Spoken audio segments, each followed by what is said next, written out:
All right, between the lines.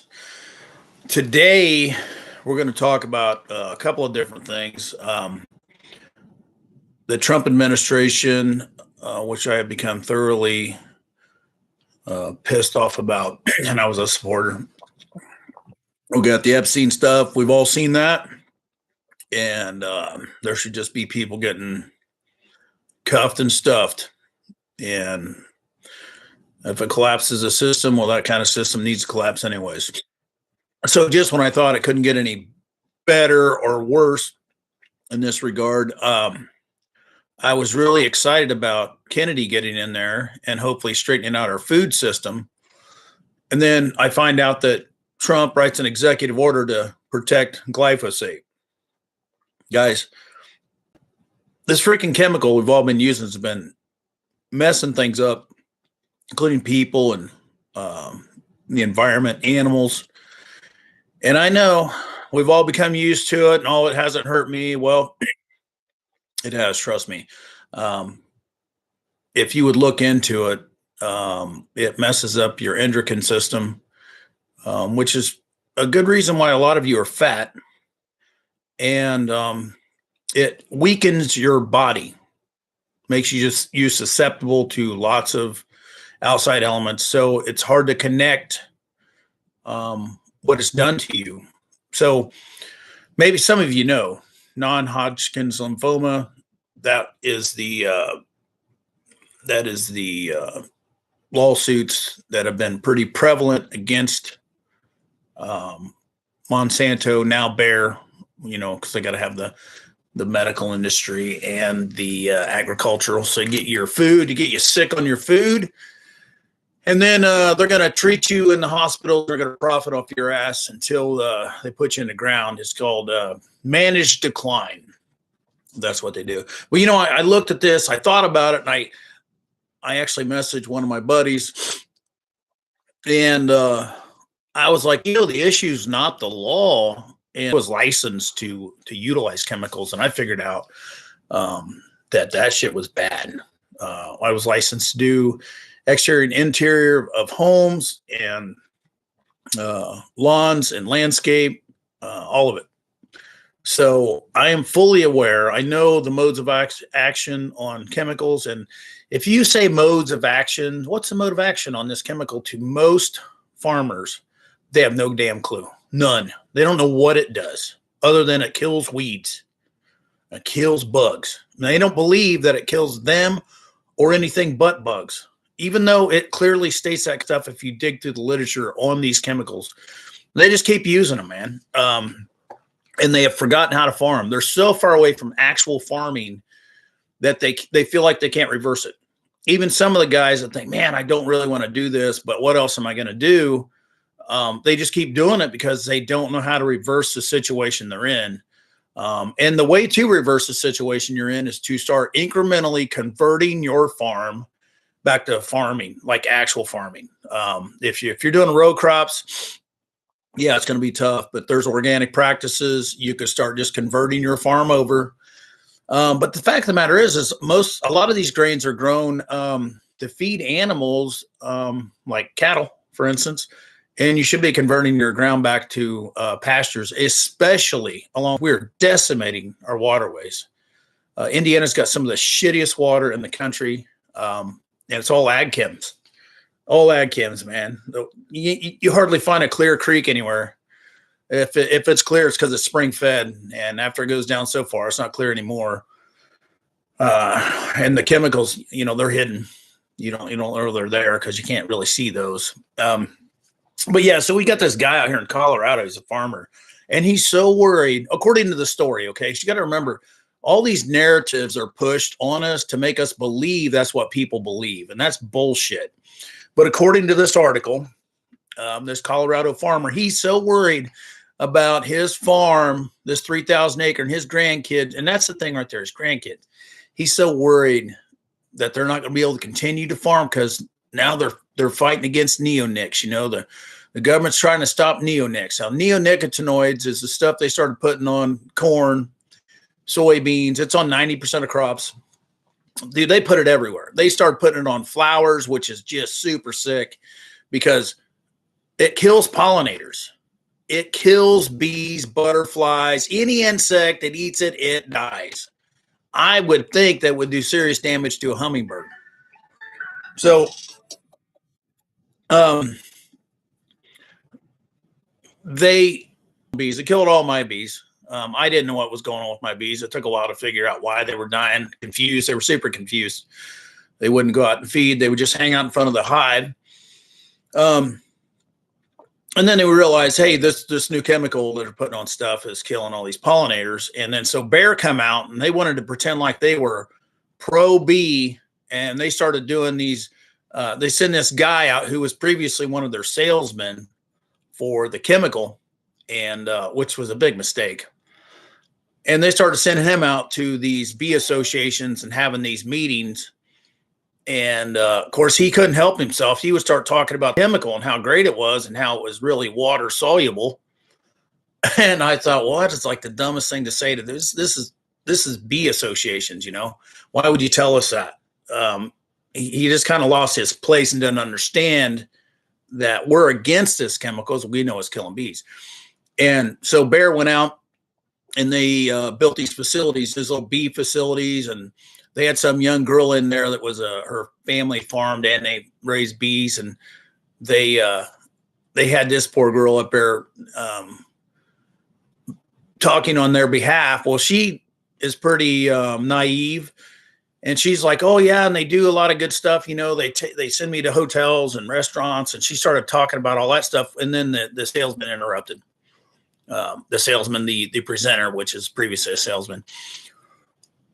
So that's the kind of stuff they do instead of actually figuring out, oh, hey, man, we're actually really messing things up. They don't care about that. And if you look at the bigger agenda, if you want to jump back to the Epstein files and you know what's going on, they want to decimate people. They want to decimate the food. And they're doing it. And here's the crazy thing. You're doing it. That's the thing right here. These dumbass farmers are doing it. They're doing it to us. We're doing it to ourselves. That's the thing right there. These guys can come up with all these crazy ideas and they throw a lot of money at it. And that's where it comes down to. They start throwing money at you and you're going to take the money. Then you get addicted to that money and you're still going to poison the shit out of everything you got, including yourself, everybody around you, your environment, your family.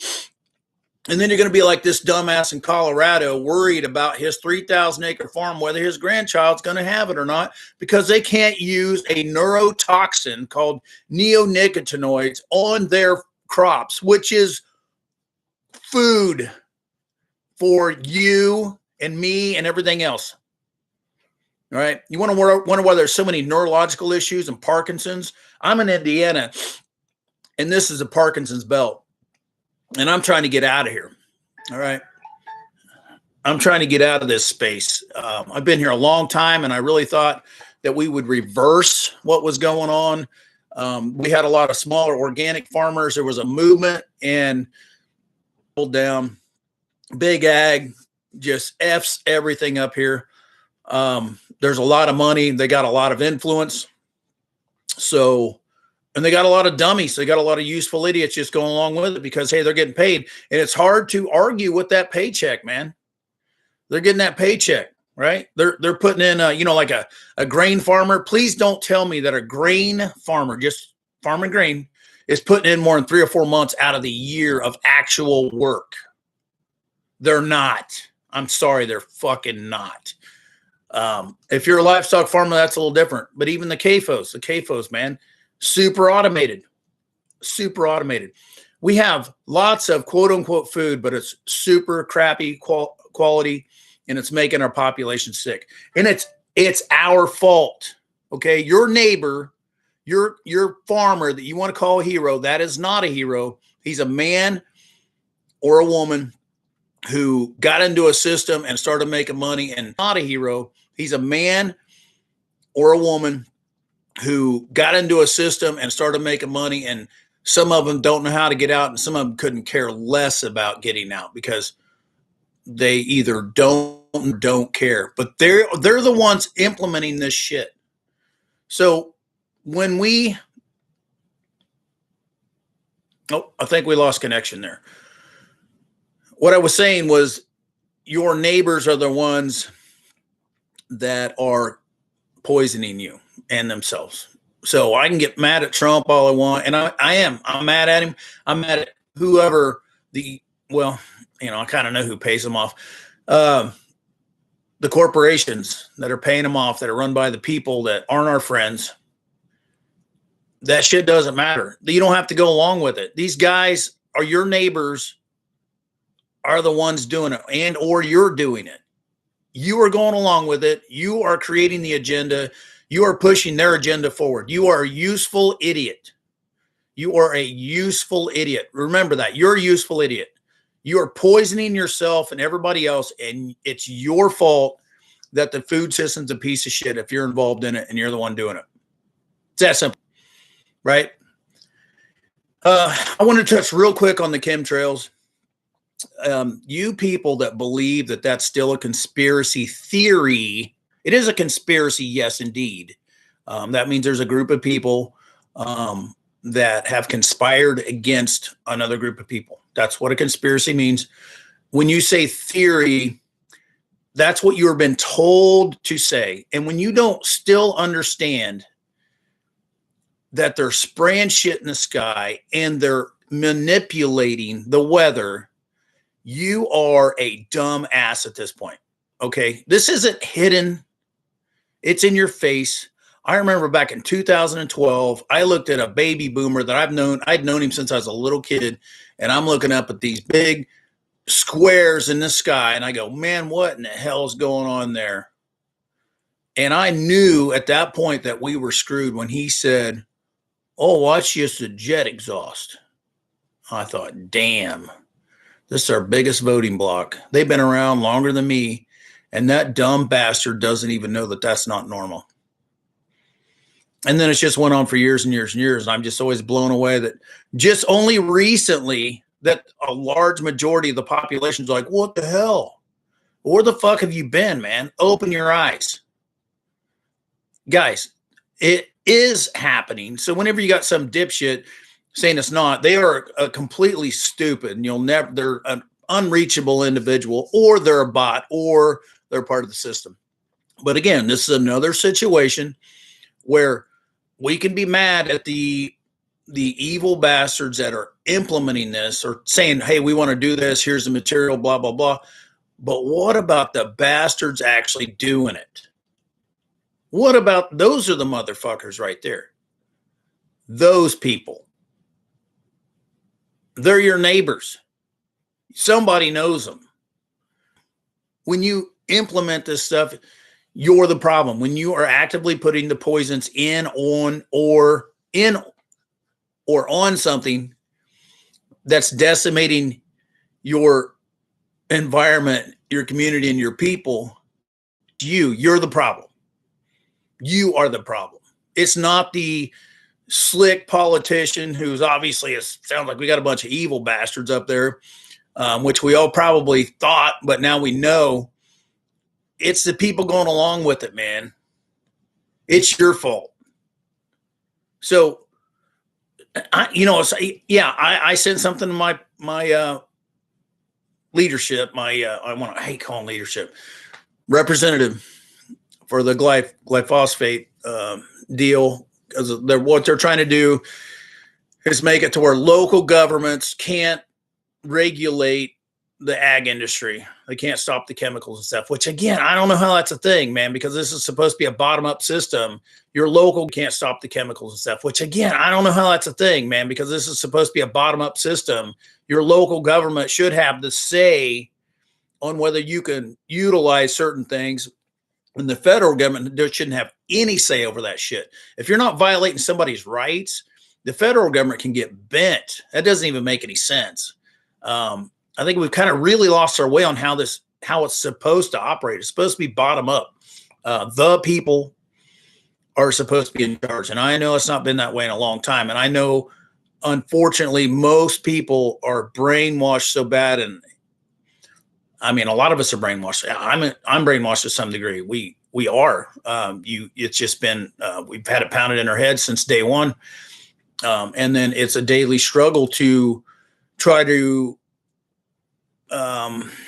remember who we're supposed to be. So I don't know what you do with this other than this. Quit looking to those bastards in DC. I mean, of course, say something to them. This silence is consent shit. Say something. Hey, man, we totally disagree with what you're doing. We don't want this. Be loud about it. But the fact of the matter is, none of this gets implemented without you. It doesn't happen. You're the people that are using the stuff. They're the issue. Don't forget that. Spread that word. Spread that word. That's how we change this stuff.